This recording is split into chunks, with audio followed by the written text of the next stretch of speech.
ನಮಸ್ತೆ. ರೇಖಾ ಡೈರೀಸ್ಗೆ ಸ್ವಾಗತ. ಇವತ್ತೊಂದು ಸ್ಯಾಡ್ ನ್ಯೂಸ್ನ ಶೇರ್ ಮಾಡ್ತಾ ಇದ್ದೀನಿ. ನಮ್ಮೆಲ್ಲರ ನೆಚ್ಚಿನ ಭಾರತೀಯ ನಟ, ನಿರ್ದೇಶಕ ಮತ್ತು ನಿರ್ಮಾಪಕರಾಗಿದ್ದಂಥ ದ್ವಾರಕೀಶ್, ಕರ್ನಾಟಕದ ಕುಳ್ಳ ಅಂತಲೇ ಫೇಮಸ್ ಆಗಿದ್ದಂಥ ದ್ವಾರಕೀಶ್ ಅವರು ನಿಧನರಾಗಿದ್ದಾರೆ. ಇಂದು ಏಪ್ರಿಲ್ 16, 2024 ಬೆಂಗಳೂರಿನಲ್ಲಿ ನಿಧನರಾಗಿದ್ದಾರೆ.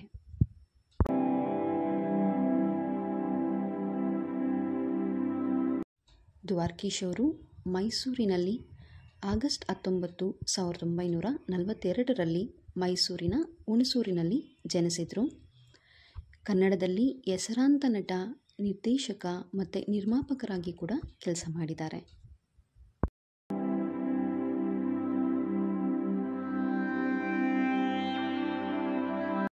ದ್ವಾರಕೀಶ್ ಅವರು ಪ್ರಾಥಮಿಕ ಶಿಕ್ಷಣವನ್ನು ಶಾರದಾ ವಿಲಾಸ ಮತ್ತು ಬನ್ಮಯ್ಯ ಅವರ ಶಾಲೆಯಲ್ಲಿ ಪಡ್ಕೊಂಡಿದ್ರು.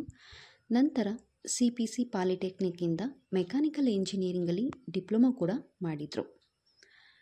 ನಂತರ ಇವರು ನಟನೆಯನ್ನು ಶುರು ಮಾಡಿದರು.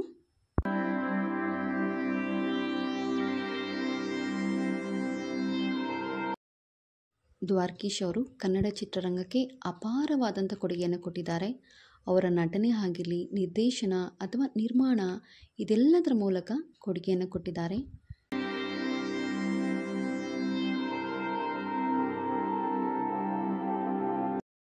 ಸಾವಿರದ 1966 ದ್ವಾರಕೀಶ್ ಅವರು ತುಂಗ ಪಿಕ್ಚರ್ಸ್ ಬ್ಯಾನರ್ ಅಡಿಯಲ್ಲಿ ಮಮತೆಯ ಬಂಧನ ಚಲನಚಿತ್ರವನ್ನು ಇತರ ಇಬ್ಬರೊಂದಿಗೆ ಸಹ ನಿರ್ಮಾಣ ಮಾಡಿದರು.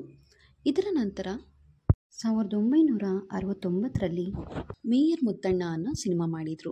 ಡಾಕ್ಟರ್ ರಾಜ್ಕುಮಾರ್ ಮತ್ತು ಭಾರತಿಯವರು ಪ್ರಮುಖ ಪಾತ್ರಗಳಲ್ಲಿ ನಟಿಸಿದ್ದಂಥ ಈ ಸಿನಿಮಾ ಇವರು ಮೊದಲಿಗೆ ಸ್ವತಂತ್ರವಾಗಿ ನಿರ್ಮಾಣ ಮಾಡಿದಂಥ ಮೊದಲ ಸಿನಿಮಾ ಆಗಿತ್ತು.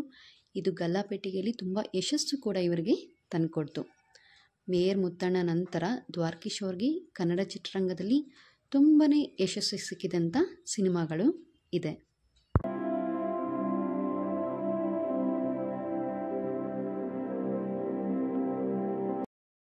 ಚಲನಚಿತ್ರ ನಿರ್ಮಾಣದ ಜೊತೆಗೆ ಅವರು ನಿರ್ದೇಶಕರಾಗಿ ಕೂಡ ಕೆಲಸ ಮಾಡಿದ್ದಾರೆ.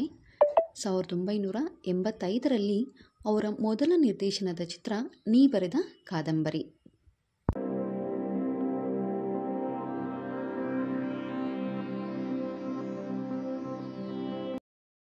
ನಿರ್ದೇಶಕರಾಗಿ ಹಲವಾರು ಹಿಟ್ ಚಿತ್ರಗಳನ್ನು ಕೊಟ್ಟಿದ್ದಾರೆ. ನೀ ಬರೆದ ಕಾದಂಬರಿ, ಡ್ಯಾನ್ಸ್ ರಾಜ ಡ್ಯಾನ್ಸ್, ಶ್ರುತಿ, ರಾಯರು ಬಂದರು ಮಾವನ ಮನೆಗೆ, ಕಿಲಾಡಿಗಳು, ಹೀಗೆ ಹಲವು ಚಿತ್ರಗಳು ಹಿಟ್ ಆಗಿದ್ದಾವೆ.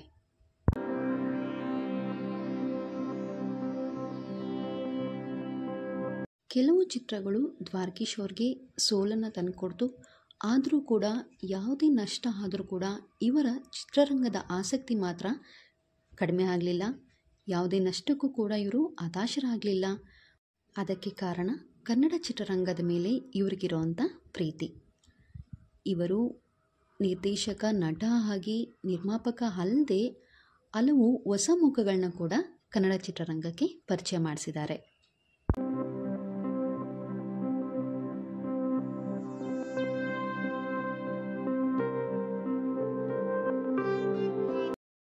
ಕನ್ನಡ ಚಿತ್ರರಂಗಕ್ಕೆ ಹೊಸ ನಟ ನಟಿಯರಷ್ಟೇ ಅಲ್ಲ, ಹೊಸ ನಿರ್ದೇಶಕರು ಮತ್ತು ತಂತ್ರಜ್ಞರಿಗೂ ಕೂಡ ಅವಕಾಶ ಮಾಡಿಕೊಟ್ಟಿದ್ದಾರೆ.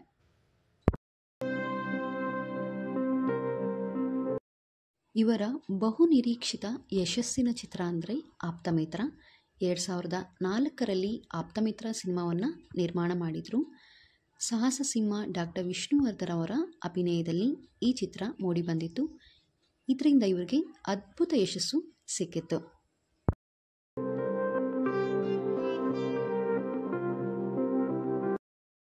ಇವರು ಕನ್ನಡ ಚಿತ್ರರಂಗದಲ್ಲಿ ಹಲವಾರು ದಾಖಲೆಗಳನ್ನು ಬರೆದಿದ್ದಾರೆ ಹಾಗೂ ಪ್ರಶಸ್ತಿಗಳನ್ನು ಕೂಡ ಪಡ್ಕೊಂಡಿದ್ದಾರೆ.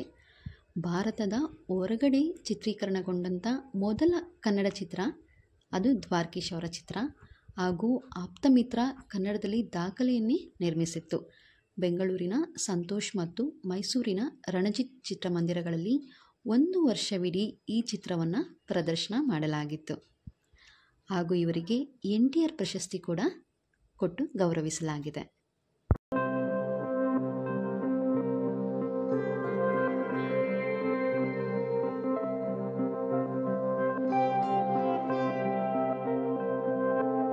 ದ್ವಾರಕೀಶ್ ಅವರು ಇನ್ನು ನೆನಪು ಮಾತ್ರ ಅಂತ ಹೇಳೋಕ್ಕೆ ಸಾಧ್ಯನೇ ಇಲ್ಲ. ಯಾಕಂದರೆ ಅವರ ಚಲನಚಿತ್ರಗಳ ಮುಖಾಂತರ, ಅವರ ಕನ್ನಡದ ಪ್ರೇಮದ ಮುಖಾಂತರ ಅವರು ಎಲ್ಲರ ಮನಸ್ಸಲ್ಲಿ ಜೀವಂತವಾಗಿದ್ದಾರೆ.